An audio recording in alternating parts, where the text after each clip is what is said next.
Welcome to the Counselling Tutor Podcast, the must-listen-to podcast for students of counselling and psychotherapy.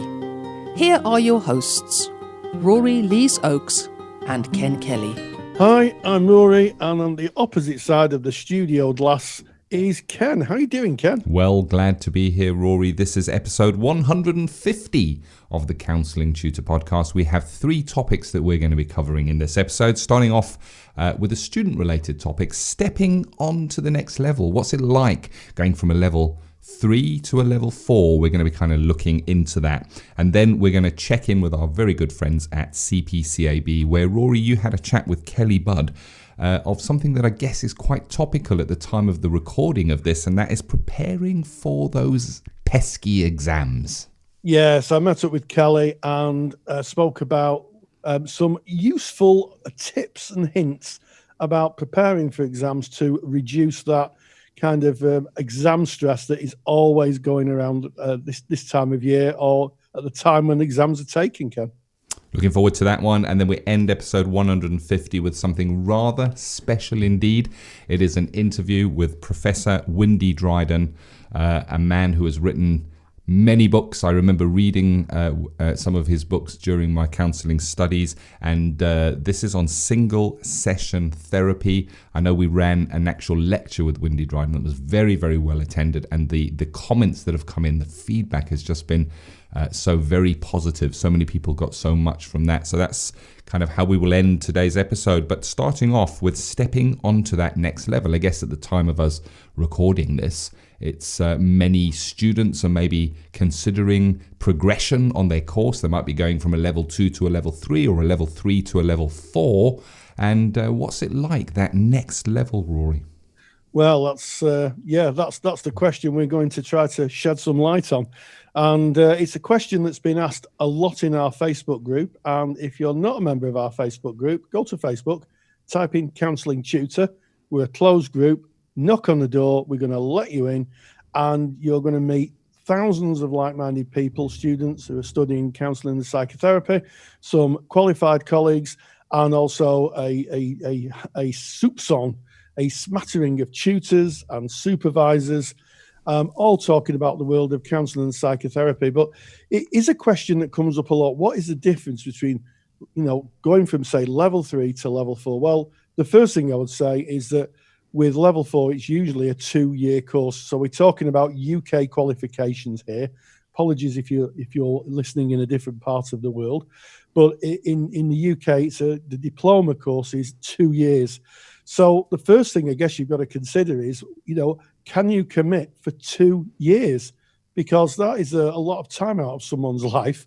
And, if you've got any other plans, if you're thinking of moving home or changing jobs, even starting a family, and obviously, starting a family shouldn't preclude anybody from taking and be successful in the course.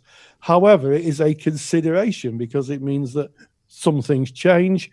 So you've really got to be thoughtful. Can you commit to 2 years? And that will be a question you'll be asked by your tutor. Can you commit to 2 years of study? Because that's how long a diploma in counselling takes, Ken. Yeah. And if you're kind of considering this from the beginning, you'd have a level 2, which is kind of the introductory level, I guess. And that's around about 10 weeks. And it gives you a flavour of what counselling is, what counselling isn't, the different modalities of counselling. It might cover some of the very basic skills. Going from a level 2, the progression would then be to go on to a level 3, which again here in the UK is mostly a year long. You would do a level 3 with a heavy focus on the counselling skills, but you would also delve deeper into the theory and into some more of the practice-based issues such as contracting, note-taking, working ethically and to the law. And I guess if you look from level 2 to level 3, it's a massive step, level 2 to level 3, from a 10-week course to a 1-year course. But when you go from level 3 to level 4, it's a massive step again. It really is. It's almost not a step, but more of a stride going into level 4. And it does require careful consideration of who you are, what your life is, like at this moment. As Rory has already mentioned, that the time commitment of 2 years, and you need to be there. A counselling course is not something you can kind of drop out for a couple of weeks while you tend to stuff and then pick up again. The 2 years is absolutely packed. You'll go a lot deeper into theory. The assignment work is heavy on a level 4. You're going to be asked to do case studies. Hitting the academic criteria steps up a level as well, becomes a little more complex in the way that you're asked to answer questions. And you're going to be balancing that with doing a placement practice where you are actually in practice while you are kind of supported by your college and your supervisor, or your learning institution and your supervisor, but thinking about the time commitment to doing that placement, which is over and above the studies. And then if you are in placement, you're going to require supervision, which means additional time going to a supervisor. This again, over and above your actual study work. And good courses in the UK will require that somebody that is kind of in those final years will do their own personal therapy as well, to work through their own issues, maybe to experience what therapy is like. And there again is more time that you're called on. So when you kind of look at your balance in your life, if you have a full-time job and a family, interests and hobbies, it really is a big ask and quite a commitment, and something well worth considering, but of course well worth it. Absolutely, Ken. And yeah, I think I'll pick up on the point. It is a little bit like having a part-time job. It's literally like having a part-time job, because you'll be doing more hours in class. You'll be doing your practice, your supervision. And I think one of the things that people may not be prepared for is the personal development aspect, a big shift in how we see the world and how we maybe negotiate our friendships and our relationships. I know that tutors sometimes call the diploma course the divorce course, because there are a lot of people whose relationships split up through the arc of it. Certainly, I think about 50% of the people on my course separated from their partners because they realised they weren't happy and they weren't getting what they needed. So the personal development aspect can be quite formative. I think it can be quite a big part of the course, and of course at the end of it, you're a different person. Most people who do 2 years of 3 years of counselling courses are not the same people who started. Their view of the world has changed. They've become more proficient in using skills. They understand human behaviour better. They understand their own kind of intrapsychic behaviour, intrapsychic meaning understanding self. It's a big ask. I have to say that I've done a lot of courses since I did my diploma, and there's not one of them that's been as arduous or, if I'm really honest, as meaningful. Yeah, I know you studied education post-grad from your counselling, and it as did I, and it doesn't really compare to what is required from you in that level 4 of counselling. And if you're listening to this and you're considering going on to a level 4, maybe you're at a level 3, this is not to put you off. It's not to paint a picture of a massive mountain that you have to climb. That's why I put in at the end that little bit of it is so worth it. And it's about enjoying the journey as you go. Enjoy each step. And I guess if there's any advice, it's to not get caught up in looking too far ahead.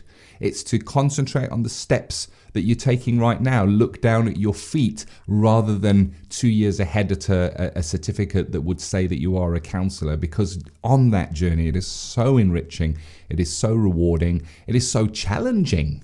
But that is the nature of what we study, and it parallels what we will go through with our clients at some level, in that clients will come into therapy, and for them it will be a massive undertaking. They will consider it before going in. When they come in, it might be difficult and it might be challenging along the way, but we would hope for them that there would be fulfillment, or that they would get something from that. Yes, and you know, it's lovely to see, as a former tutor myself, Ken and myself are both tutors. We both taught on diploma courses, and it's lovely to see the students coming to the end of it. It is a bit of a struggle for some people, and you know, and maybe I think courses should be rigorous and should be demanding, because ultimately we're working with vulnerable people, and we may have to assess life and death situations.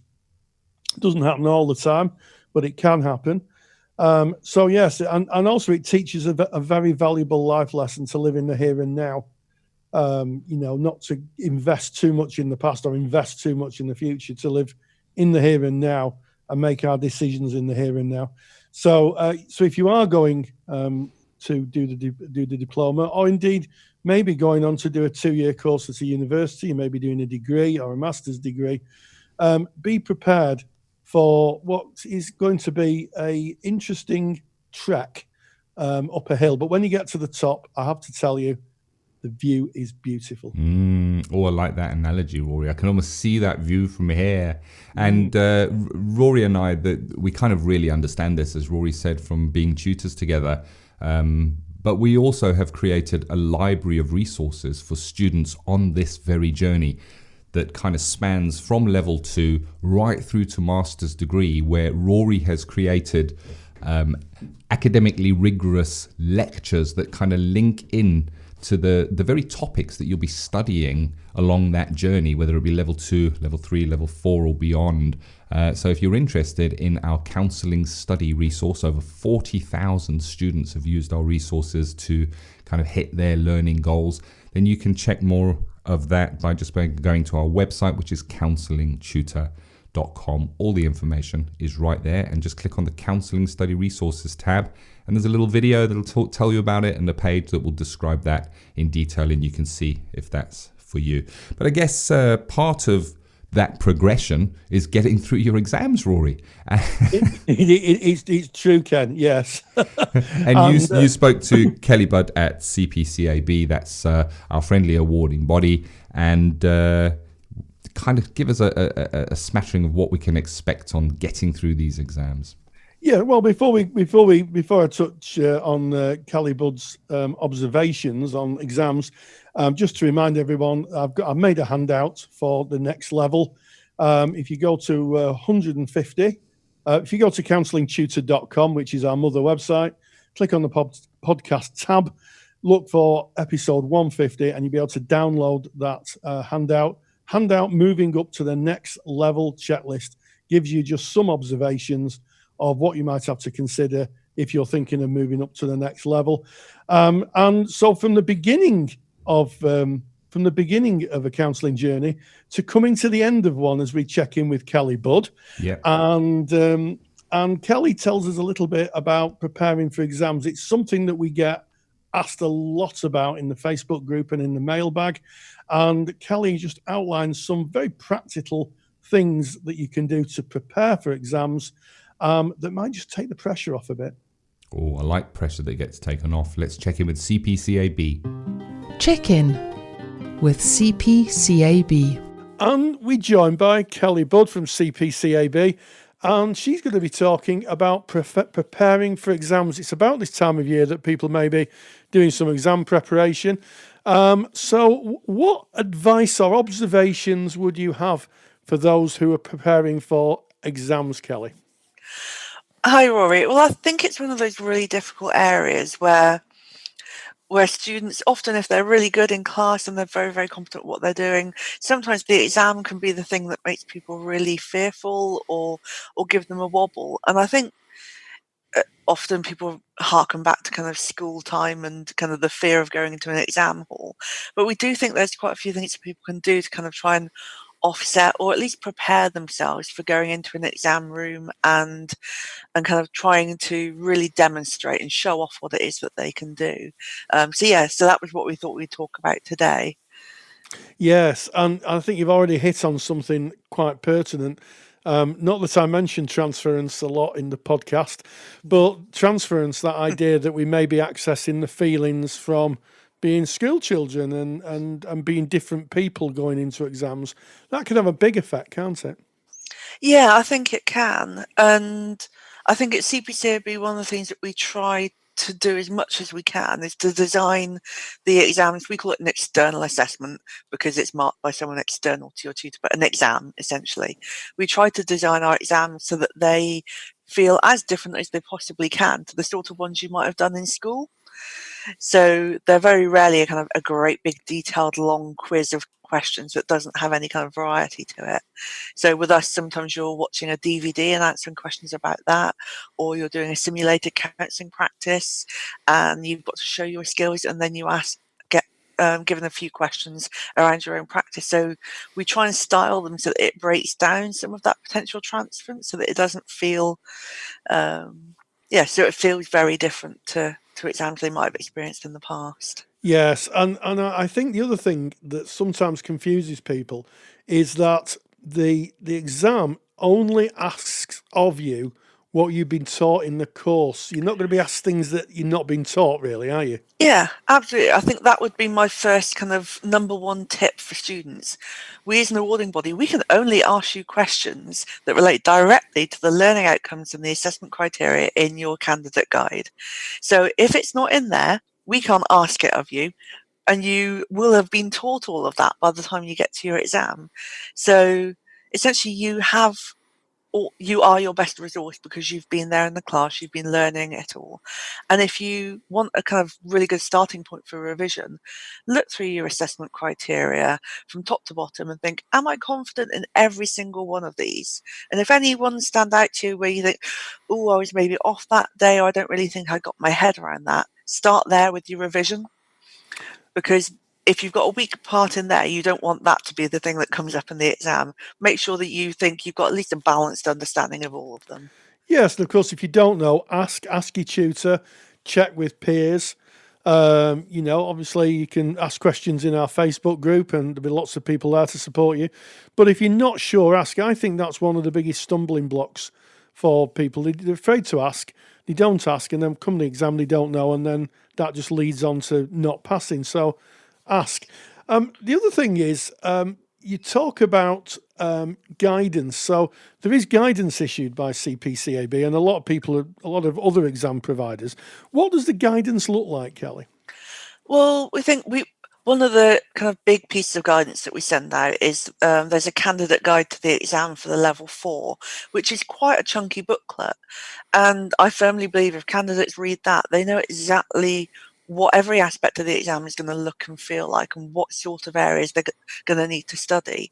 But sometimes we do get some papers in and we look at it and think, oh, I don't think this candidate's even read the guide.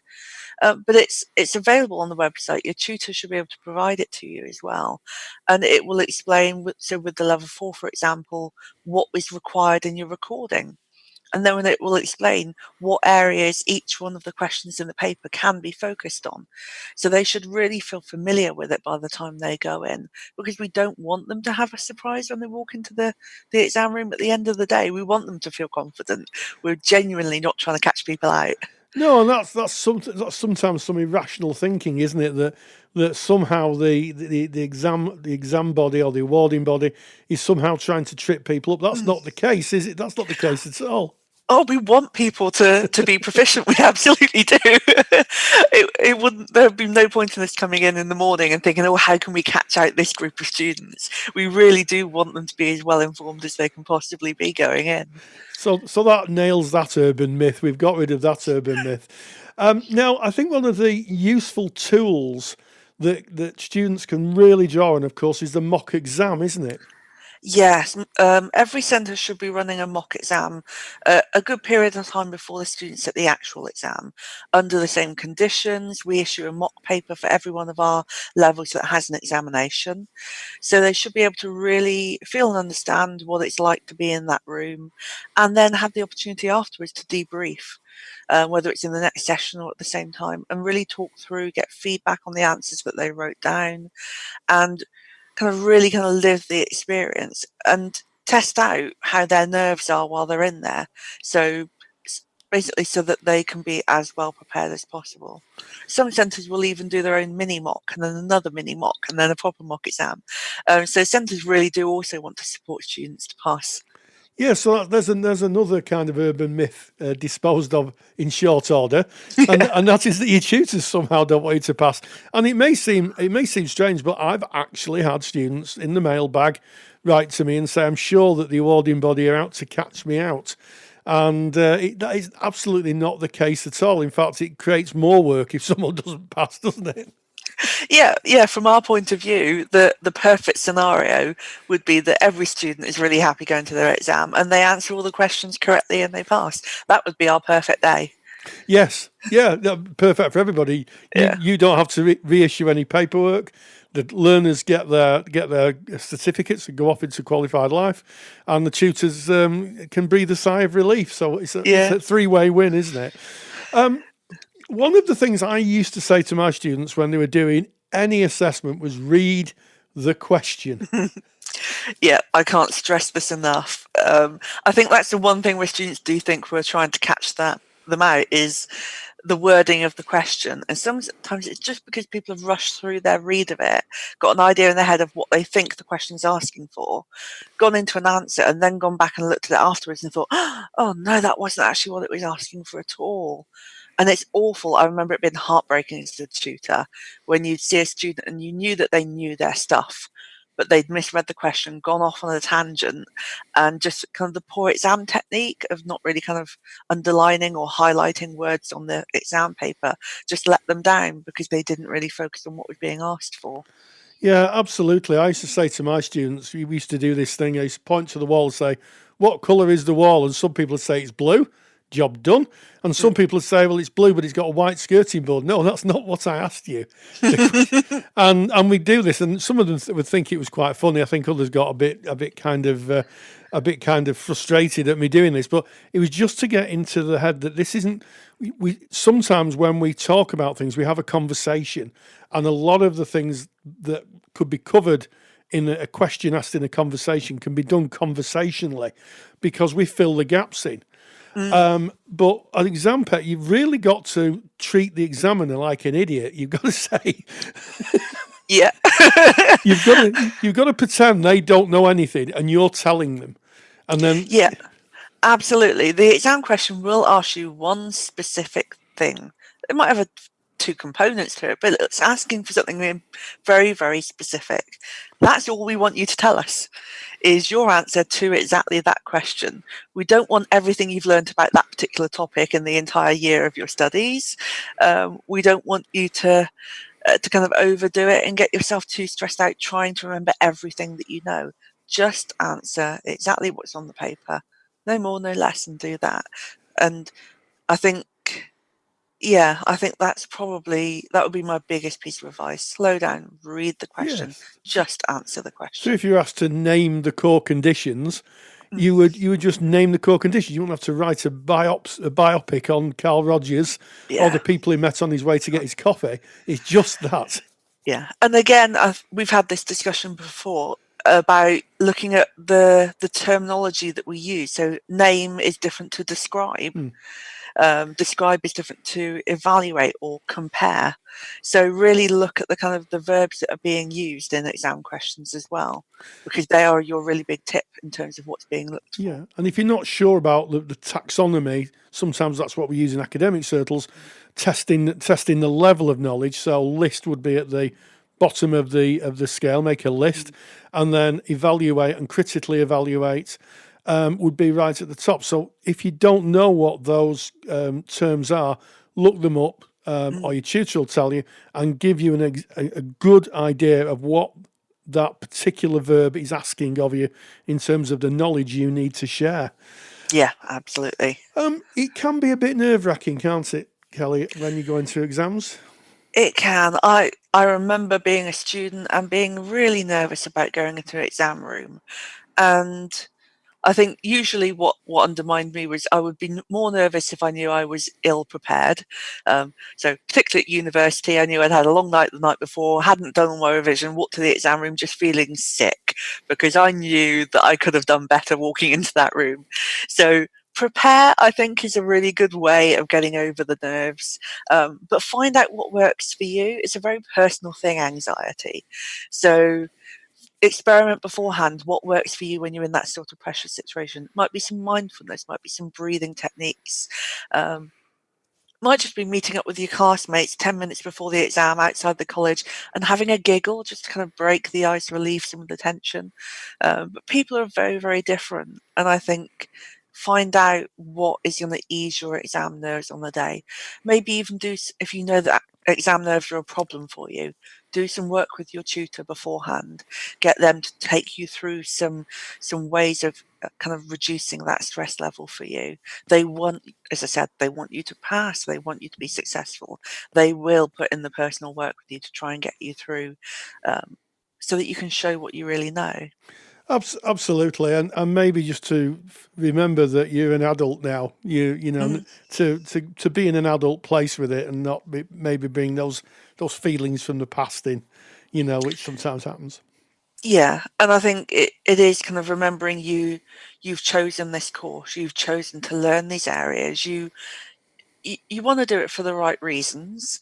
So you're an adult walking into that room. You're not a kid that got shoved into a classroom without any choices, and you're choosing to walk into that exam room as well. You have autonomy. Yes. So go in there and do your absolute best. And I think don't be too hard on yourself. Yes. It's an exam. Part of the very nature of an exam is you are either going to achieve or not pass. And I think going in with a little bit of internal acknowledgement of that's part of what you sign up for. Sometimes you're going to be proficient, sometimes you're not going to be proficient. We allow people to resit for that very reason.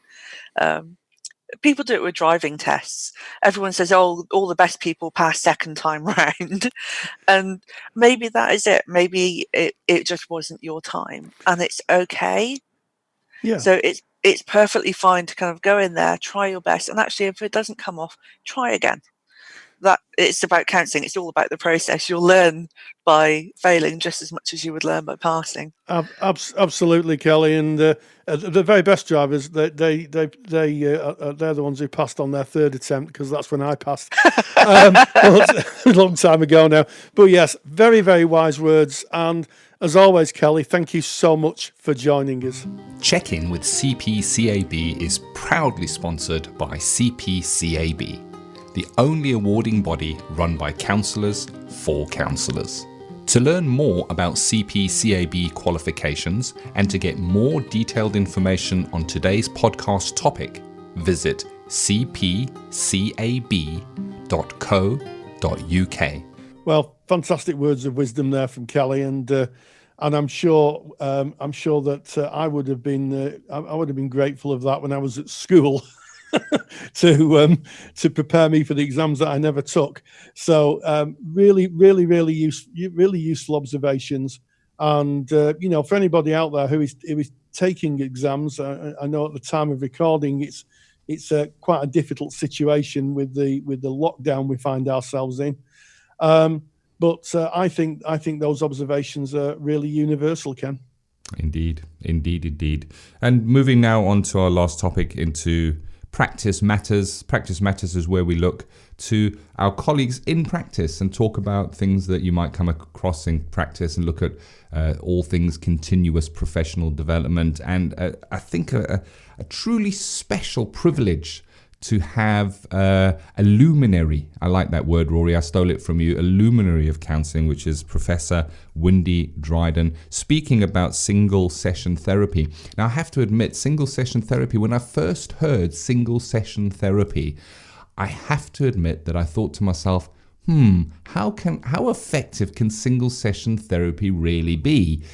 Considering that I was taught that you have to go through a whole process in the counselling relationship of building rapport, and only when that rapport is built will the trust be there, and so on and so forth. But attending Professor Windy Dryden's lecture recently and watching, I guess, the theoretical presentation of single session therapy, and then seeing Professor Dryden actually doing a demonstration live via the internet of single session therapy, I was moved. I really was moved. I actually learnt from it. I could relate to my own processes in just watching it.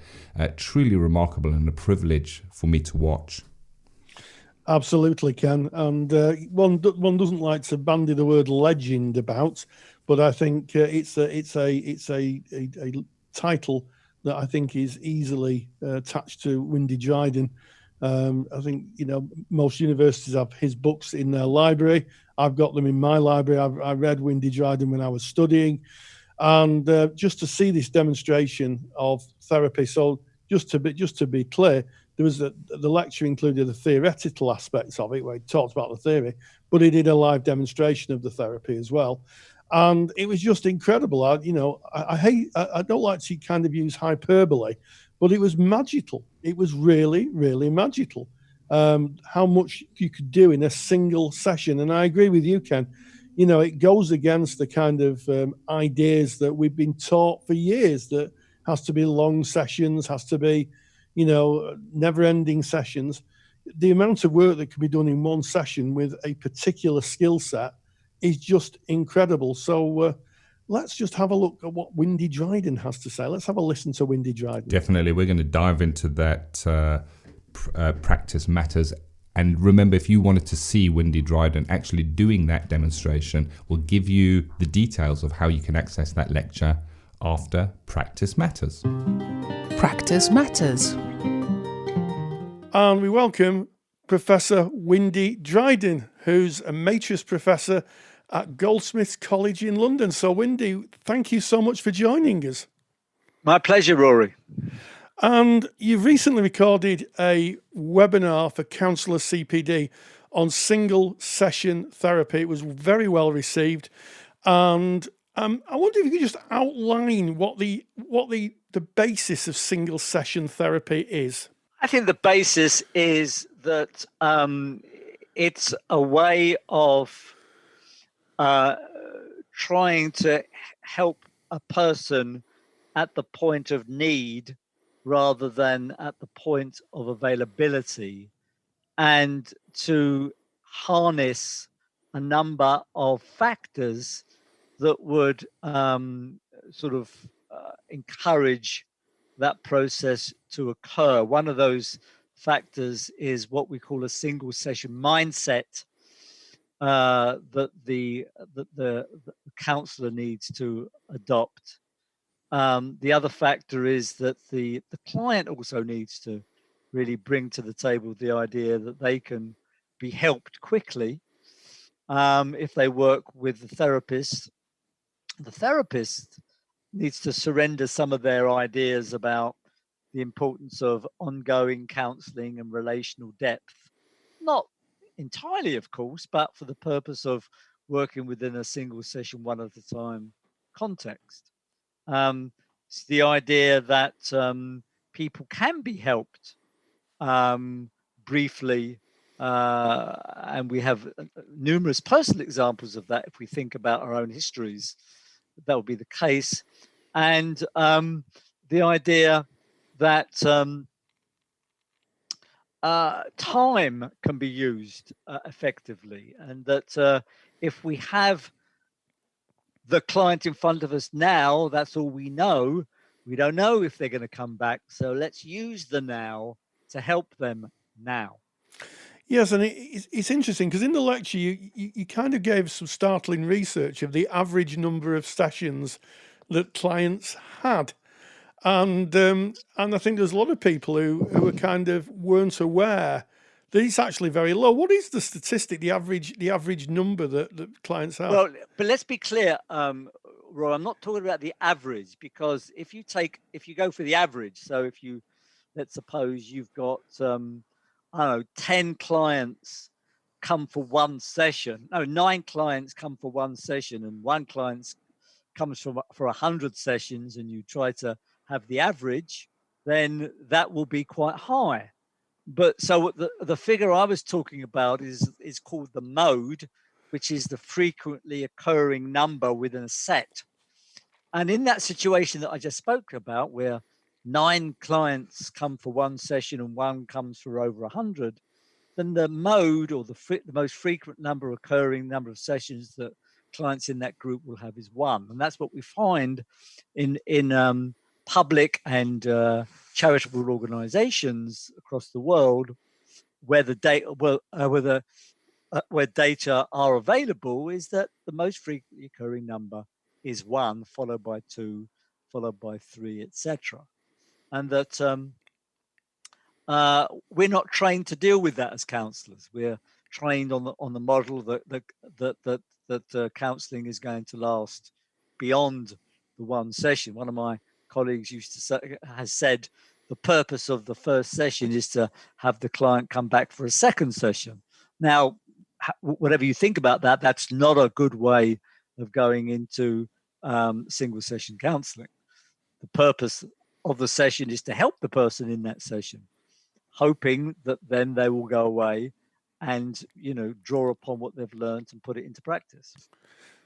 Yeah, and I mean, I think that's really helpful, talking about what type of averages we're looking at, and you use the term the mode. I also think that it's a very pressing idea in a time when people are languishing on waiting lists for extraordinary amounts of time.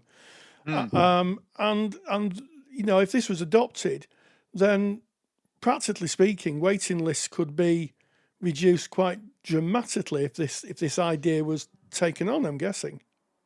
Yeah, and that is what happens, is that whenever, certainly in the last 2 or 3 years, I've been going around the country doing training courses, mainly not exclusively, but certainly in university counselling and college counselling contexts, is that when services have adopted this approach, it does really, I would say, well, I'd put it, is not necessarily bring down waiting lists, but to ensure that people are helped at the point of need more frequently than they would be if, for example, they adopted what I call a blocks of counselling, where everybody gets 6 sessions.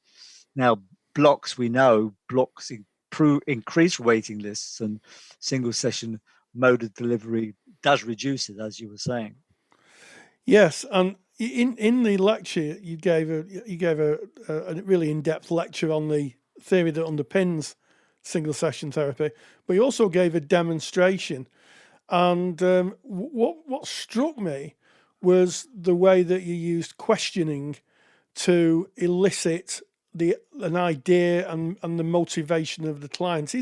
Is questioning a integral part, the questioning strategy, an integral part of the mode or the model? Well, it's certainly an integral part of the way I practice single session therapy. But I should point out that the thing that I like about single session therapy is it's not an approach. It is a mode of service delivery coupled with a mindset. And I think that one of the things that people who are person-centered say is that, can you practice single session therapy within a person-centered or humanistic framework? And I say, well, go and have a look at any of the demonstrations that Carl Rogers did, particularly that with Gloria, which was effectively single session therapy.